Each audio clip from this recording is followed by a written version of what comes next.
विद्यार्थियों, पिछले अध्याय में हमने फिरोज तुगलक के आंतरिक शासन और सुधारों को शुरू किया था। उसी क्रम में हमने राजस्व सुधारों की बात की और अगले सुधारों की बात हम इस वाले लेक्चर में करेंगे। तो राजस्व सुधारों के अलावा फिरोज तुगलक ने जो सुधार कार्य किए उनमें उसका प्रमुख योगदान जो था वो था नहरों का निर्माण। कृषि को प्रोत्साहन देने के लिए फिरोज तुगलक ने सिंचाई की अनेक नहरों का निर्माण कराया। क्योंकि फिरोज को नहरों के निर्माण में गहरी रुचि थी, इसलिए उसने सिंचाई के लिए एक अलग विभाग बना दिया और उस विभाग को नहरों को खुदाने का कार्य सौंपा गया। तारीख मुबारक शाही के अनुसार फिरोज ने 4 नहरों का निर्माण मुख्य रूप से कराया और उसमें जो पहली नहर थी वो सतलज नदी से लेकर शहबाज तक जाती थी और 96 मील लंबी थी। दूसरी नहर मांडल तथा सिरमौर के पास से यमुना नदी से निकलकर हांसी होती हुई हिसार फिरोजपुर तक जाती थी। ये सबसे लंबी नहर थी और इसकी लंबाई लगभग 150 मील थी।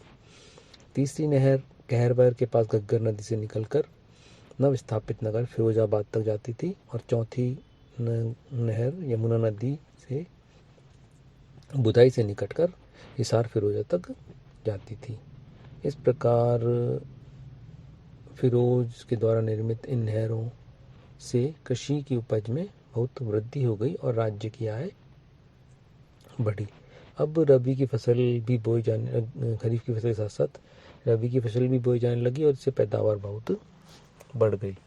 फिरोज का जो दूसरा कार्य था वो था बाग लगाना। क्योंकि उसने बहुत सारे करों को माफ़ कर दिया था, अतः इस राज्य की राजस्व की कमी को कॉम्पनसेट करने के लिए उसने बाग लगवाने का विचार किया। फिरोज को बाग लगाने का बहुत शौक था और उसने दिल्ली के आसपास ही लगभग 1200 बाग लगाए और इन बागों से इतने फल पैदा होने लगे कि सुल्तान को 1,80,000 टंका की वार्षिक आय की प्राप्ति इनसे होने लगी।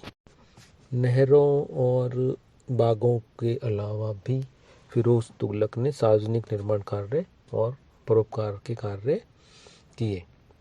वह पहला मुसलमान शासक था जिसने विशाल या बड़ी मात्रा में जनहितकारी कार्य किए। उसने अनेक नगरों की स्थापना की, जिनमें दिल्ली में फिरोजशाह कोटड़ा, फिरोज़ाबाद, फतेहाबाद, हिसार, जौनपुर, फिरोजपुर आदि नगर प्रमुख थे। और उसने इन नगरों में अनेक मस्जिदें, महल, मदरसे, जलाशय, पुल, सराय आदि बनवाई और इसके अतिरिक्त अपने पूर्ववर्ती सुल्तानों द्वारा बनाई गई अनेक इमारतों, महान शेखों और सुल्तानों के मकबरों की उसने मरम्मत भी करवाई।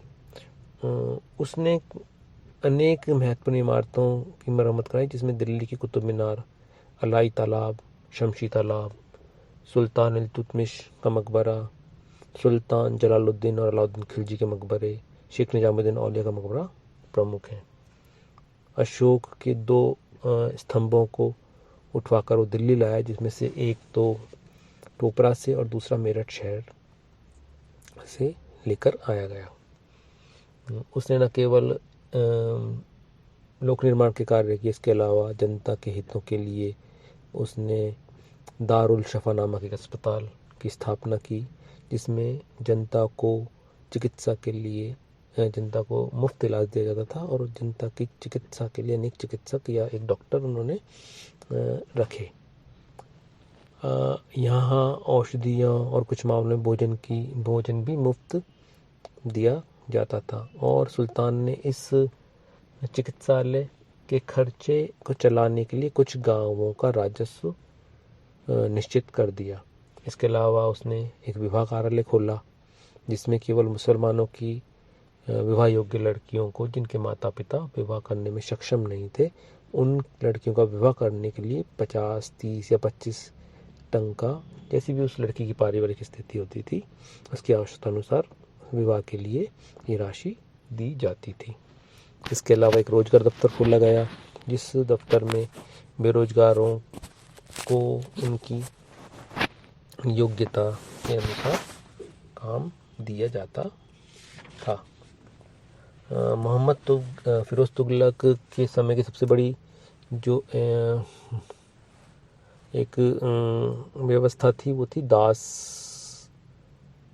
व्यवस्था। फिरोज तुगलक दासों का बहुत शौकीन था और उसके समय में उसने दास प्रथा को भी प्रोत्साहन दिया।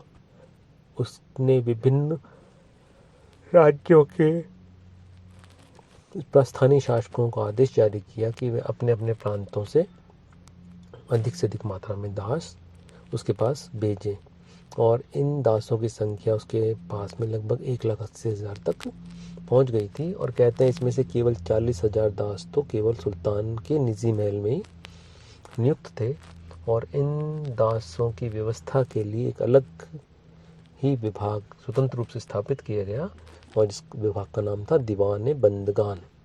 और इस विभाग के लिए बहुत बड़ी धनराशि निश्चित कर दी गई, और कुछ समय पश्चात कुछ दास जो थे वो प्रांतीय राजधानियों में नियुक्त किए गए, और बहुत सारे दासों को ललित कलाओं में और दस्तकारी के कार्यों में प्रशिक्षण भी दिया गया। हालांकि विद्वान कहते हैं कि अंत समय में या अंतिम रूप से जो दास प्रथा थी ये सुल्तान के लिए हानिकारक सिद्ध हुई, क्योंकि इन दासों ने अपने आप को शक्तिशाली बनाकर संगठित कर लिया, और धीरे धीरे ये दास जो थे वो शासन के कार्यों में हस्तक्षेप करना इन्होंने प्रारंभ कर दिया। फिरोज तुगलक की मृत्यु के बाद तो ये दास इतने शक्तिशाली हो गए कि सुल्तानों को हटाने या बनाने में महत्वपूर्ण भूमिका निभाने लगे। इस प्रकार फिरोज तुगलक ने अनेक लोकहितकारी कार्य या उदारवादी कार्य या प्रजा के हित के कार्य किए।